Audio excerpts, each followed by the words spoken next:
मुमुक्षु प्रकरण योग वशिष्ठ का। राम जी बोले कि वाक्य वही है जो अनुभव को प्रकट करे।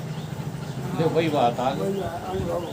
वाक्य तो बैखरी से ही बोला जाएगा, लेकिन अगर उसमें अनुभूति नहीं है तो दो कौड़ी का नहीं। और जो अनुभव को न प्रकट करे उस वाक्य का ही त्याग कर देना चाहिए।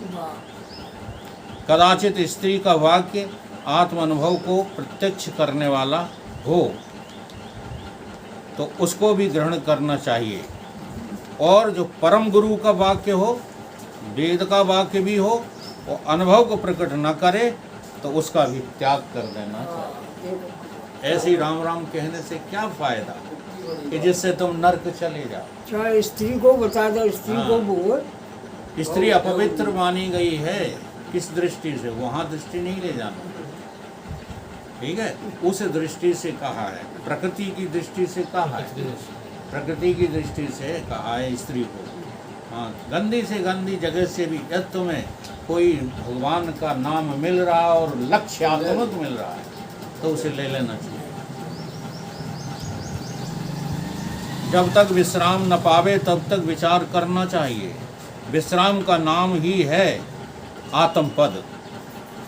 जैसे मंदराचल पर्वत के क्षोभ से क्षीर सागर शांत हुआ था, वैसे ही विश्राम की प्राप्ति होने से अक्षय शांति होती है। हे राम जी, तुरीय पद संयुक्त पुरुष को श्रुति स्मृति युक्त कर्मों के करने से कोई प्रयोजन सिद्ध नहीं रहता।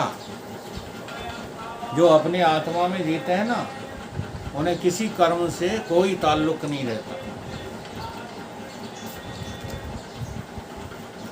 वह सदेह हो चाहे विदेह हो, ग्रस्त हो चाहे विरक्त हो, उसको कुछ नहीं करना है।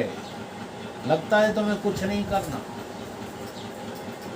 और जब तक ये न लगे तब तक आपने कर्मों के रहस्य को अभी समझा नहीं है। आत्मा में किंचित भी कर्म नहीं है, न किंचित कर्म कोटि भाग। आदि गुरु शंकराचार्य ने कहा, करोड़ों कर्मों का नाश हो जाता है, इससे आत्मज्ञान से। वह पुरुष संसार समुद्र से पार ही है। हे राम जी, उपमेय की उपमा एक अंश से ग्रहण कर जानता है तब बोध की प्राप्ति होती है। उपमेय की उपमा, उपमेय वस्तु जो है तुम्हारे में क्या है? उपमेय की उपमा एक अंश में जो है ग्रहण की जाती है। जैसे आपकी दृष्टि में उपमेय वस्तु रुपया है, ठीक है? तो आप उपमा काय की देंगे? हमेशा रुपया से संबंधित जो है बातों की उपमा देंगे। तो ये उपमा एक अंश में दी जाती है। जैसे हमने कहा जगदीश नगर सेठ हैं, तो इनको नगर सेठ की, नगर सेठ तो है नहीं, लेकिन मैंने उपमा दी तो धन की दृष्टि से दी है। हाँ, उपमेय की दृष्टि। अभी यहाँ वो दृष्टांत है, दृष्टांत को समझ लो। ये धनवान है और धन की दृष्टि से मैंने इनको नगर सेठ की उपमा दी है। ये नगर सेठ तो है नहीं, तो इसी को कहते हैं एक अंश में दृष्टांत स्वीकार किया जाता, पूरा दृष्टांत जो है चपेटा नहीं जाता।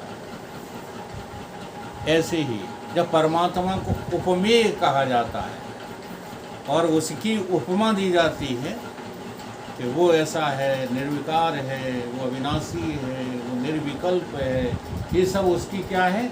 उपमा है। और उपमेय कौन है? शुद्ध चेतन।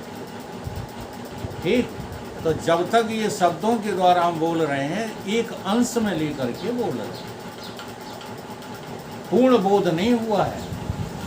उपमाओं से कभी पूर्ण बोध नहीं होता है। जैसे हमने एक जो है उपमा देकर के तारीफ की थी, प्रत्यगात्मानंदी। याद है किसी को? हे ब्रह्मनिष्ठ, हे तपोनिष्ठ, तुम तो हो इस जग के वशिष्ठ, तुम योगी हो, तुम ज्ञानी हो, तुम ज्ञानी और विज्ञानी हो। उसमें बहुत उपमाएं थी। तो जानते उन्होंने लास्ट में क्या कहा कि सबसे बुरी बात हमें वकील साहब की लगी। अब लोग आज क्या समझे होंगे वहाँ कि वकील साहब को नीचा दिखा रहे हैं। ये बात नहीं थी। वहाँ उन्होंने असलियत जाहिर की थी कि एक भी उपमा मुझ चेतन में नहीं।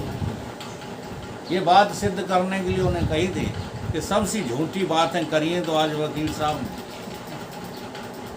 ऐसे संत महान होते हैं। तो नेक में यार भारत तो बहुत महान है, नच लेता है, गा लेता है। किसी की दम है ऐसे नचने का? कोई भूल के स्टेशन हो। तो उपमा, उपमान और उपमेय, ये तीनों त्रिपुटी होती हैं आंशिक। परमात्मा में ये कुछ भी नहीं होता। हे राम जी, जिसके घट में शुद्ध स्वरूप आत्मा सत्ता विराजमान है, वह जो उसको त्याग कर और विकल्प उठाता है, तब वह चक्षु, चोर चक्षु, मूर्ख है। हे राम जी, प्रत्यक्ष प्रमाण मानने योग्य है, क्योंकि अनुमान और अर्थापत्ति आदि प्रमाणों से उसकी सत्ता ही प्रकट होती है। जैसे सब नदियों का अधिष्ठान समुद्र है, वैसे ही सब प्रमाणों का अधिष्ठान तो क्या है? अपरोक्षता है। सब प्रमाणों का अगर अपरोक्ष है तो सारे प्रमाण देने का तुम्हें हक है। इसलिए मैं कहा करता हूँ कि वो बात बोलने का हक उसी को है जिसको वो बात पता है। हाँ, अब जैसे कल वहाँ सत्यनारायण आए और विजयानंद पे छींटा कसी करके चले गए, तो तू साला इतना बड़ा भोगी है कि अभी भी तू बाल रंगता है। तू उनसे कुछ कहने का अधिकारी है? क्यों कह करके गया?